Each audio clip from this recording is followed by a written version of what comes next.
Онлайн грумердің тұзағына түсіп қалмаудың жолдары. Бір күні интернетте бір баламен таныстым. Жасы үлкен екенін басында байқамадым. Біз күнде жазысатынбыз. Басында жай ғана дос сияқты болдық. Мені шын түсінетін жалғыз адам сол ғана деп ойладым. Кейін ол маған көбірек жаза бастады. Ыңғайсыз сұрақтар қоятын болды. Тіпті түнде де тек өзі үшін фото сұрады. Ол менің қашан ұйықтайтынымды, қандай пижамамен жататынымды сұрайтын. Әрдайым бір түрлі сұрақтар қойып, мұндай әңгімеде тұрған ештеңе жоқ дейтін. Мен қорқып кеттім де, оның аккаунтын бұғаттап, әлеуметтік желіде шағым түсірдім. Өйткені бұл достық емес, жаман нәрсе екенін түсіндім. Сосын бұл жағдайды ата-анама айтып бердім. Олар маған бәрін түсіндірді.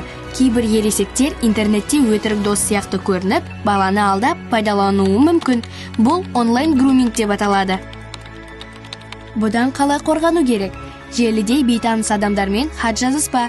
Күмәнді хабарлар келсе, жеке мәліметтеріңді сұраса, ата-анаңа айт. Цифрлық кеңістікте қорғана біл.